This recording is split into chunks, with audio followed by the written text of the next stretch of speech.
you able to figure out anything about the main story or the overworld? Because from all the demos they've shown off so far, they've mentioned an overworld and the story, but mainly everything just kind of goes off of the dungeons. Literally, the only thing we got to do was the dungeons. So when we would die, for example, like when I first found out that we shared hearts, like just a little fairy showed up at the bottom. We had 3 continues basically. And by the way, a little tidbit right here. You can know whose fault it was. Whoever was the last one to lose their heart is the one that got the game over screen on everybody's 3DS. So even if someone got hit 7 times, if you were the one that got the last hit, I'm looking around, I'm like, okay, how is this looking at everybody else? Why are all blue? Aww! So, and they're like, blame you, John. So, after you would die, you'd respawn, you had 3 attempts, and at the end there'd be what I would consider either a mini-boss or I couldn't tell whether they'd be considered a final boss or a mini-boss. The one with the eyeball, you would know right away, oh, that's a final boss. But there was one with like some little goblin thing. I don't know what the official term for it was or if it was anything kind of special, but it came out of a cart on a rail, and it literally just came out, went in a circle, threw bombs at you. You had to throw the bombs back at him. That's all it was. But I thought at one point, oh, you had to throw it from this angle. Okay, apparently that's not working. But I tried it again, and it suddenly worked. So if you're on the tip edge, you can pull it off, or you can go on the side and throw it. You'll eventually figure it out. And as soon as we finish, we're like, all right, what's next? Do they give us a heart container, and then it shuts off and resets? Does it give us a would-be dialogue section, like something funny? Nothing. It all ends, it resets, we hand it off to the next person.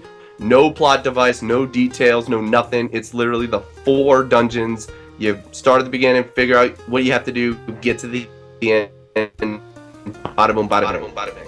Yeah, so from what I've learned from you telling me about this particular Zelda game, it reminds me of more of a Mario game instead of a typical Zelda game where you'll get, like, in Mario, you get World 1, Level 2, Level 3, all the way up until you finish, I think, 8, and then it moves on to World 2. Do you think this Zelda game is just going to be, you start off with the first dungeon, beat it, you unlock the second dungeon, beat it, and it keeps going, or do you think there's going to be an open... That would be really weird if they did. Now, I would assume they'd have some kind of plot, because what's Zelda without the plot? Like, just a dungeon-based game. Sure, the dungeons are a huge part, but the overworld, talking to people, or just interacting with it, taking a hammer and smacking down every little pedestal till a ladder appears and lets you go down it for a heart container or something. Like, there's no possible way they're gonna leave us with 8 hearts and you can't go around getting heart pieces and heart containers. There's got to be some way they start off with X hearts. Like, now I don't know if it would be the classic 3 or like the Skyward Sword 6 or something like that. That's beyond me, because they gave us 8. So who knows in that department. But I'm pretty sure you're going to be navigating from place to place rather than just starting level 1, level 2, level 3, so on and so forth. Because then how exactly do you get to the final boss, and how do you, what collectibles along the way? There's rupees. What's the point of the rupees then, if there's no overworld? So there's going to be an overworld of some kind, but I have no details, and they didn't give us anything. Not to mention she wouldn't know anyway. So if there were a few questions you could ask Nintendo to explain about the Triforce Heroes game, what would you ask them? What would you want to know about the game? More or less just what's the point? Like, obviously, like, we're getting dungeons and stuff, but like what's, like, you got the Triforce Heroes. What are you out to do? Zelda is way more heavy on story than Mario. Oh look, my girlfriend's gone. I gotta go save her. Well, technically, the not girlfriend is in trouble, and you gotta go save her. But it's different. Exactly. Something that I heard from one of the Nintendo treehouses, which now It sounds like the stupidest plot in the world, so maybe it gets changed, or maybe they just didn't know too much information about it. But it was the Nintendo Treehouse people, and this isn't an exact quote, but it was more or less, Princess Zelda was cursed with a cursed dress or something, and then the characters you play as are not Link, but other kids that live in the village that everybody asked to help save Zelda from the cursed dress. And in order to do that, you get your own set of magical outfits that give you your own abilities. Including a dress. Right. So... Was I the cursed one? Is that why I died? Right. Yeah. So, I mean, for a Zelda game, it seems kind of childish, but maybe that's what they're going for with this. Instead of trying to make a serious game, they're just trying to make an easy concept for a kid to understand. Right, like, when was the last time you had a non-remake Zelda game that was serious? You know, like, you've had Link to the Past, Link Between Worlds, Minish Cap. Like, whenever I first started seeing, like, the more recent DS games, I was like, alright, well, that looks like Wind Waker, but I'm kind of getting a Minish Cap vibe, or I'm kind of, like, they're all cartoony, they're all, like, quote-unquote kiddie, but does anyone really have a problem with those? Like, there was one time when Wind Waker first came out that everybody couldn't stand what was going on, like, what happened, and then all of a sudden, you go Twilight Zone, you got the wolf, you got... you got all this stuff, it's getting darker, then they kind of take a step back, and it's like a combination of both with Skyward Sword, and they don't know where they're going. Then you look at Zelda U and how amazing that's going to be, but then all of a sudden you get introduced to a brand new Zelda game that we weren't even hinted at, and it looks like a of two other games that people had no problem with. When was the last time you heard people saying they hated Four Swords, like, in general?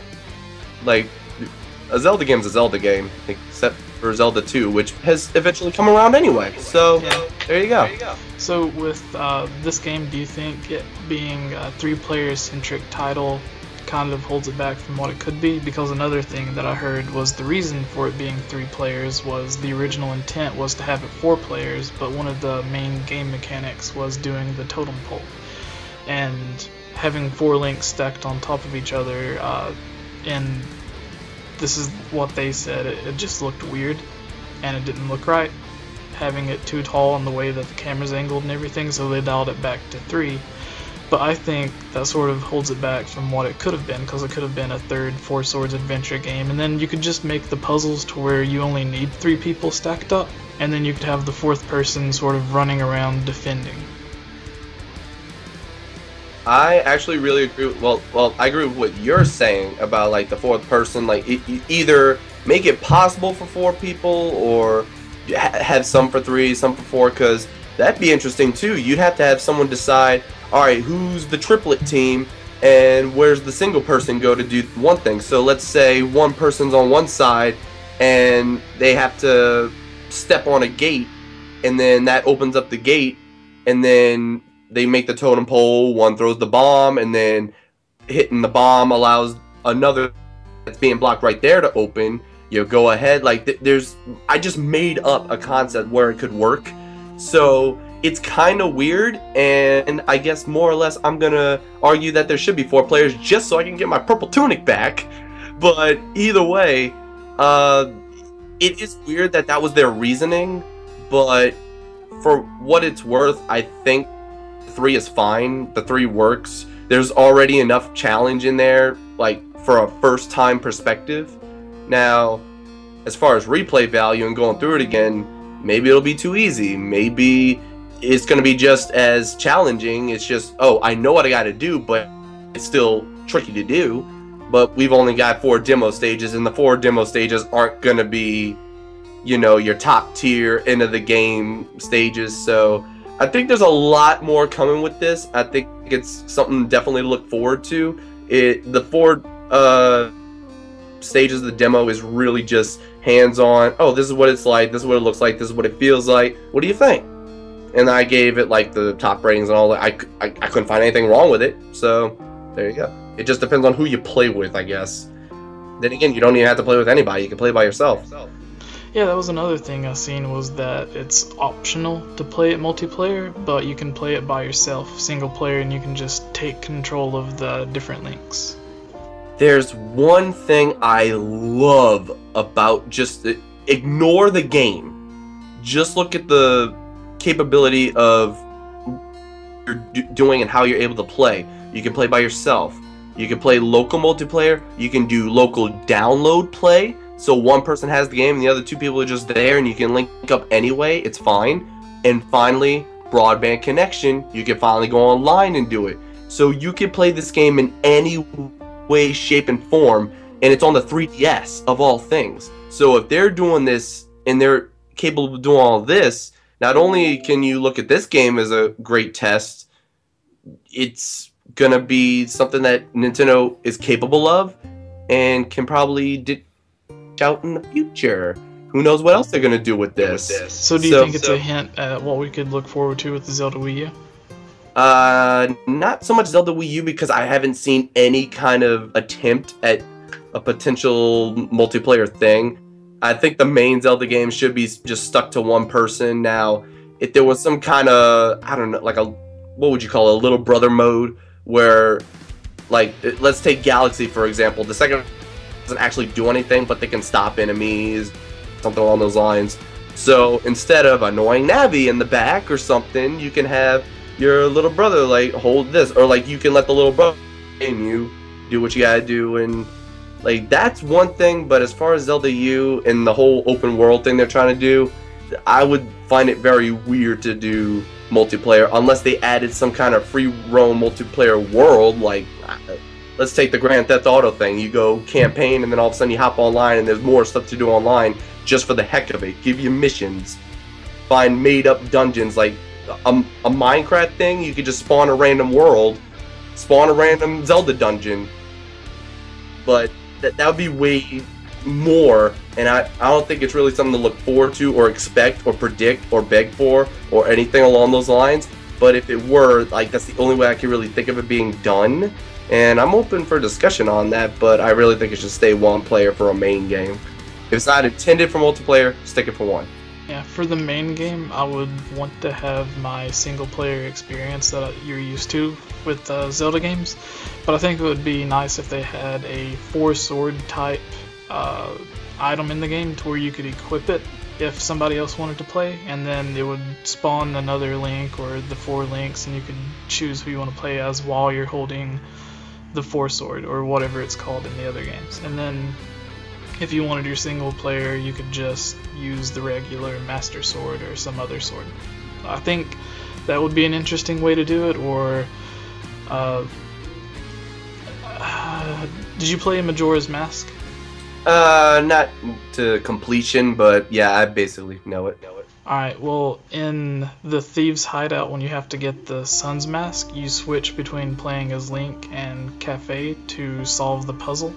Each of you are on separate sides, and like you'll have to step on a block as Link and it'll open up a door as Cafe, and then you run in the door as Cafe, push the blocks around, solve the puzzle, the door opens for Link and it switches back. I think something like that would be interesting with 2-player, to where if you're playing 1-player it'll switch between the characters, but if you play as 2-player then you can... Yeah, that'd be interesting, but the whole thing would be it had to be specifically developed for stuff like that. Who knows what they're doing with Zelda U right now? All we've seen is Epona running around majestically, looking beautiful and whatnot, and then speculation on Link suddenly being a girl. Oh no, he's not a girl. Alright, well, that's all we had. For those that are interested in watching some of your videos or finding you on Twitch, what is your link that they could type in to find you?